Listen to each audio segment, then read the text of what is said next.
भारत का स्वरूप क्या है, शरीर क्या है, ये विष्णु पुराण का एक श्लोक हमें बताता है, जो कहता है उत्तरम यत् समुद्रस्य हिमाद्रश्चैव दक्षिणम वर्षम तद भारतम नाम भारती यत्र संतति। अर्थात भारत वो जो हिमालय से हिंद महासागर तक की सभी विविधताओं और विशेषताओं को समेटे हुए है और उसकी हर संतान भारतीय है।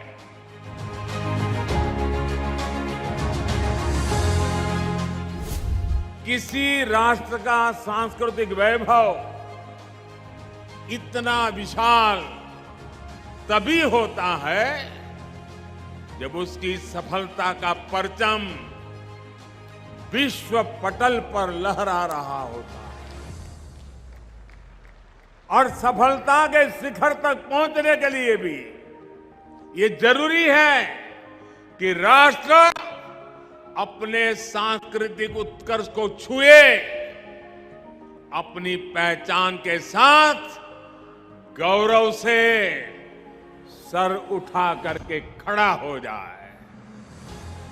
इसलिए आजादी के अमृत काल में भारत ने गुलामी की मानसिकता से मुक्ति और अपनी विरासत पर गर्व जैसे पंच प्राण का आह्वान किया है।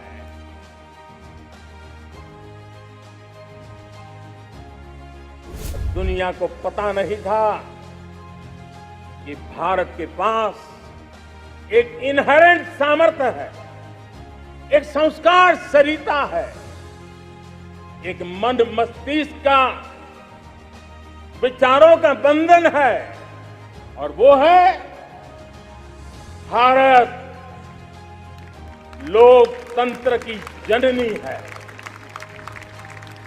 मदर ऑफ डेमोक्रेसी है।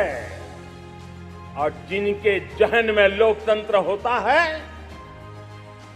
वे जब संकल्प करके चल पड़ते हैं, वो सामर्थ्य दुनिया की बड़ी बड़ी सल्तनतों के लिए भी संकट का काल लेकर के आती है। ये मदर ऑफ डेमोक्रेसी, ये लोकतंत्र की जननी हमारे भारत ने सिद्ध कर दिया कि हमारे पास एक अनमोल सामर्थ्य है।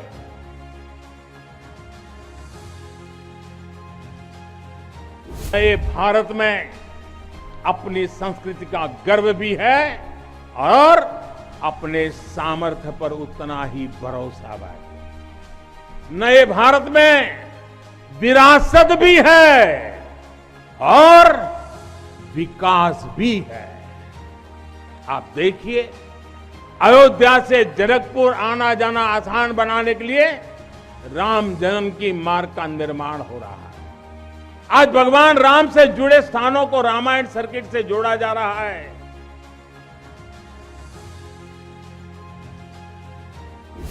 केरला में गुरुवायूर मंदिर हो या तमिलनाडु में कांचीपुरम वेलंकानी, तेलंगाना का जोगलांबा देवी मंदिर हो या फिर बंगाल का बेलूर मठ, गुजरात में द्वारका जी हो या फिर अरुणाचल प्रदेश का परशुराम कुंड, देश के अलग अलग राज्यों में हमारी आस्था और संस्कृति से जुड़े ऐसे अनेकों पवित्र स्थानों पर पूरे भक्ति भाव से काम किया गया है, काम चल रहा है।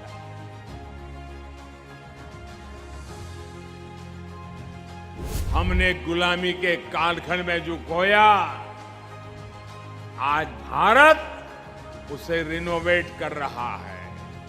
अपने गौरव की, अपने वैभव की पुनर्स्थापना हो रही है। आज भारत के आदर्श अपने हैं, आयाम अपने हैं।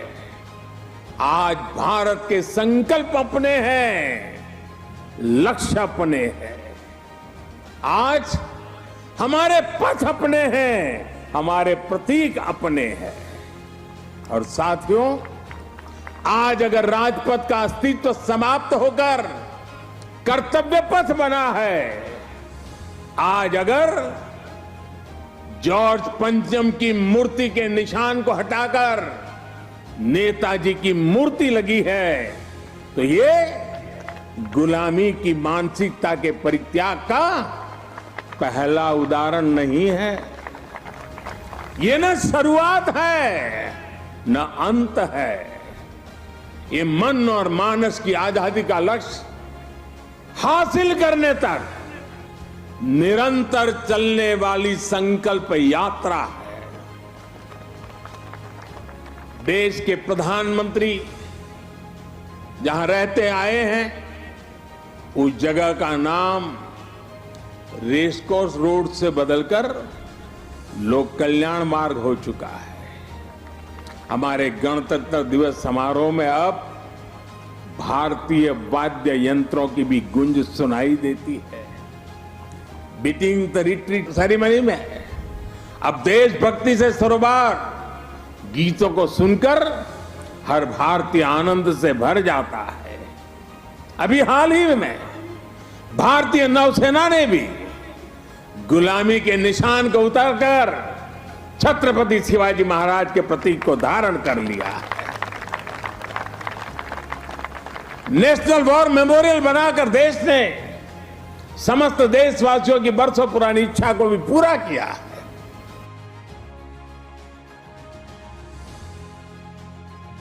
और साथियों, जब हम कल्चरल इंफ्रास्ट्रक्चर की बात करते हैं तो उसका मतलब सिर्फ आस्था की जगहों से जुड़ा इंफ्रास्ट्रक्चर ही नहीं है।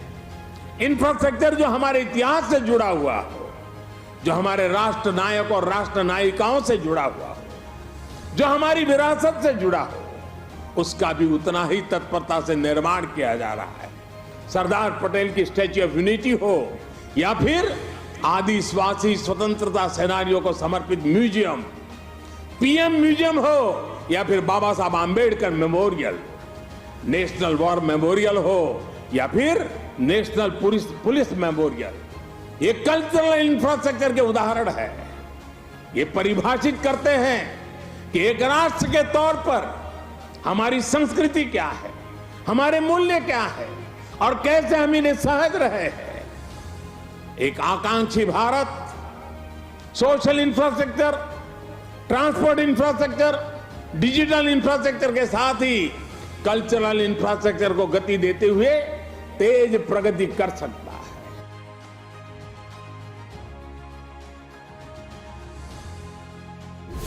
तीर्थों का ये विकास केवल आस्था के विकास का विषय तक से ही सीमित नहीं है, बल्कि हमारे तीर्थ समाज की गतिशीलता और राष्ट्र की एकजुटता के भी एक बड़े महत्वपूर्ण जीवंत प्रतीक है। इन तीर्थों और मंदिरों में आने वाले श्रद्धालु अपने साथ कई नए अवसर भी लेकर आते हैं। किसी भी क्षेत्र में पर्यटन बढ़ता है तो रोजगार भी बढ़ता है, इंफ्रास्ट्रक्चर का भी विकास होता है। हमारे तीर्थ यात्रियों को स्थानीय संस्कृति से तो परिचित करवाते ही हैं, स्थानीय कला, कौशल, शिल्प का भी प्रचार प्रसार होता है। सभी इस बात के गवाह हैं। हमारा केवड़िया, वहां का हमारा Ekta Nagar, statue of unity, उसके बाद वहां पर्यटकों की जो संख्या बढ़ी है, आज दुनिया में महत्वपूर्ण पर्यटन क्षेत्रों में वो एक डेस्टिनेशन के रूप में जाना जाने लगा है। दुनिया में उसने भी जगह बना ली है। इसी तरह सुविधाएं बढ़ने के बाद काशी विश्वनाथ धाम और चार धाम यात्रा में भी श्रद्धालुओं की संख्या नित्य नए रिकॉर्ड बना रही है। इस बार तो केदारनाथ में अभी तो कुछ ही सप्ताह हुए हैं, सारे रिकॉर्ड तोड़ दिए हैं।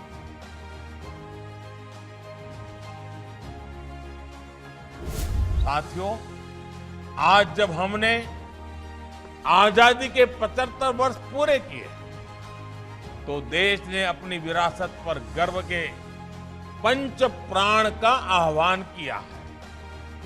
अपनी विरासत पर गर्व तब और बढ़ेगा जब हम उसे जानेंगे, गुलामी की मानसिकता से मुक्त होकर अपने आप को जानने की कोशिश करेंगे। काशी तमिल संगम हो या सौराष्ट्र तमिल संगमम, ये आयोजन इसके लिए एक प्रभावी अभियान बन रहा है। जब हम अपनी धरती से जुड़ेंगे तभी तो ऊंचा उड़ेंगे। भारत की हजारों सालों की ऊर्जा ऐसे ही तो सुरक्षित रही है, संरक्षित रही है। जब अलग अलग स्थानों के क्षेत्रों के सूत्र से जुड़ते हैं तो भारत एक भारत श्रेष्ठ भारत के रूप में जागृत होता है।